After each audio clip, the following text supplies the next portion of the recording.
be troubleshooting engine code P0135. I'm pretty sure that's the code. If not, I will correct it on the screen. This code has to deal with a heat circuit problem for the O2 sensor. Now, my bank one, side one, O2 sensor is throwing the code. 99% of the time to fix this code, you're gonna want to change the O2 sensor, meaning it's probably fried, but we're gonna go ahead and change it. I bought a new one. And so we're gonna install this and hopefully it will fix the code. If not, then it might have to do, I do see some carbon buildup right there. I don't know if it's leaking right there and it's causing it to fail or what the case may be, but it's thrown the code for a while and it hasn't been able to go into short-term fuel trim mode.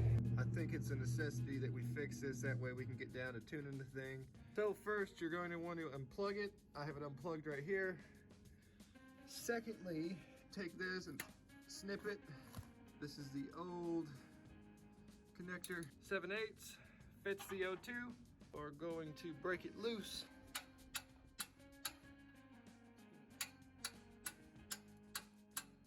All right, everybody. The key trait to being a good mechanic is being able to adapt. We are going to do this a different way other than using a crappy 7/8 inch from AutoZone. Pray to God that nothing bad happens in the garage. Put some heat on it. Try to get her to loosen up easy. Now I'm using my nice and handy blink torch. My auction and acetylene is in the shop and we are in the garage. When plan A does not work, you must go to plan B. And then if that doesn't work, it's plan C, but we're gonna hope to God that plan B works. If not, we're gonna have to go stainless headers. I want to take these off and have them PVC coated. They are rusted to hell.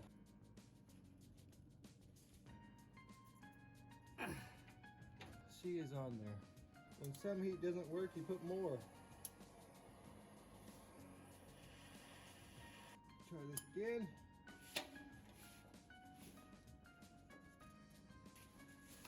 Yeah, she's coming out. Woo! Well, plan C. I like what I see. I like what I see. Only the best, baby. MSD. I went and got a bottle of propane. You have to be sure that you always put the correct torch on the bottle that you get. I was gonna get MAP gas, but I was gonna have to buy like a $50 clicker. So I had a propane torch.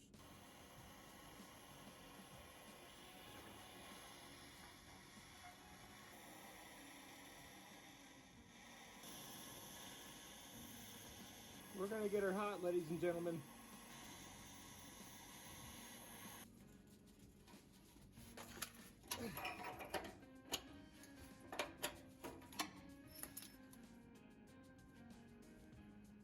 Yeah! We got her out, ladies and gentlemen. That thing looks like she is toast. She has been long gone, everybody. So now I'm gonna let it cool off. I went to my local AutoZone and I got an oxygen sensor thread chaser used with a 3/4 socket, and it is for 18 or M18 by 1.5, which is what this thread right here is. So you start the tap, the thread chaser, they're known as, and you just tighten it. See, now it comes out easy. It's a good sign. Screw it back, bottom it out by hand. You can take it down to that point. Now you can run the tap in by your hand. That's a good sign. We are ready to put in the new O2 sensor.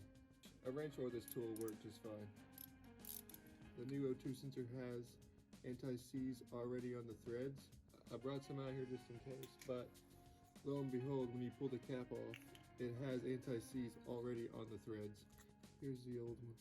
The threads are destroyed up here near the actual sensor itself. And here's the new one. Blow out the threads. She is screwing in beautifully, everybody. I definitely recommend if you're gonna change a O2 sensor, especially on some rusted out headers. These headers are Schoenfeld headers, and they had this coating on there and they were promised to be great, but in all actuality they suck and they rust up like this. They don't keep the headers cooler at all. I mean, maybe they did it first, but you know, maybe I ran it too hot. You know, I guess everything isn't meant to last forever, but I definitely, whenever I get new headers, I'll be running stainless headers for sure, or I might take these off and have these coated. Definitely would recommend buying one of these. They have them at your local AutoZone or O'Reilly's. It is an oxygen sensor thread chaser. It's an 18mm by 1.5, and it definitely works. Your O2 sensor has anti-seize on it, and it also has a new crush washer. There we go. Try not to mess up the new harness. And we are going to tighten this thing down until it is all the way tight. You want to make sure that you get it all the way tight so that way it does not leak. That is for sure. It is tight. That is it, ladies and gentlemen. We are trying to solve the P0135 code. It is a code for the heat circuit on the bank one, side one O2 sensor. And as you can see, this one's pretty toast. And so now, what you're gonna wanna do is take your new harness, make sure it's not twisted in an awkward way or a too compromising way. Now you're gonna wanna put it on your factory harness like that. Make sure it clicks, make sure it locks. Most of them have a blue clip. Mine is not on here. Let's see if we can get it to slide on. There we go. It is on there. Now it is secured. The O2 sensor is in. See up there? The harness is in a good way. It is stuck to the frame.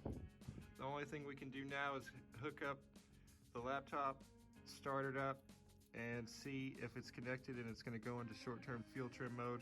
As a result of that, be able to go into closed loop and then do the long-term field trims.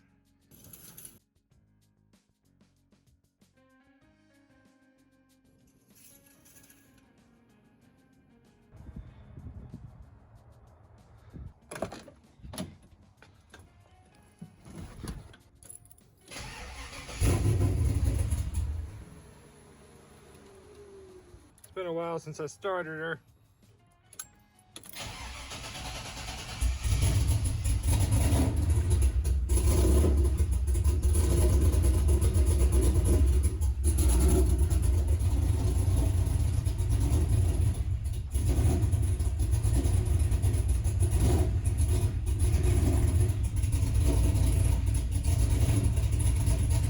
Been a while.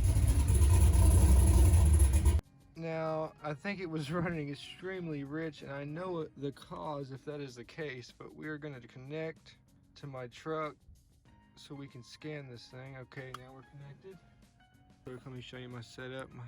I got my MPVI2 plugged in right here. I got my cable ran all the way over there.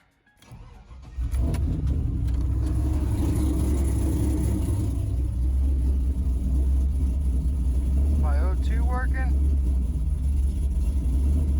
Oh yeah, it's connected now.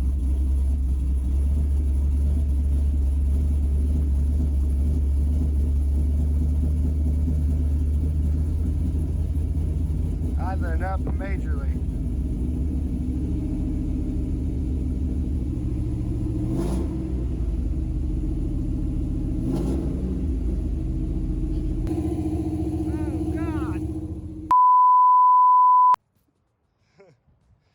I'm gonna go on a major limb and say that we are running too rich, buddy, boys and girls.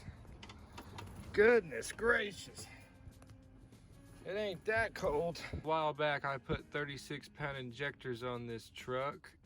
When I did that, I wasn't able to actually correct the injector flow rate, which is literally one of the first, I mean, if not the first thing that you change on your tune. So every time I would change it to the correct fuel, it would lean it out way too much, and I didn't have an O2 sensor to be able to tune my VE tables and everything. So now that I do have an O2 sensor connected and it's reading phenomenally rich, I am going to correct the injector table now. I went from 25.2 pound injectors to 36-pound injectors. The right is completed. Now the settings have been fixed. Let's see if it's been affected. Hey, no smoke now.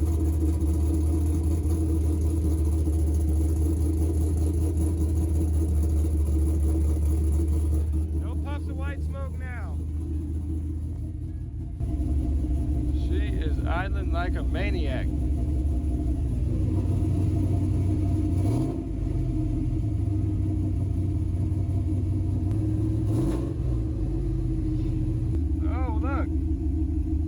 Working now. Oh man, it's way off. I gotta tune this thing.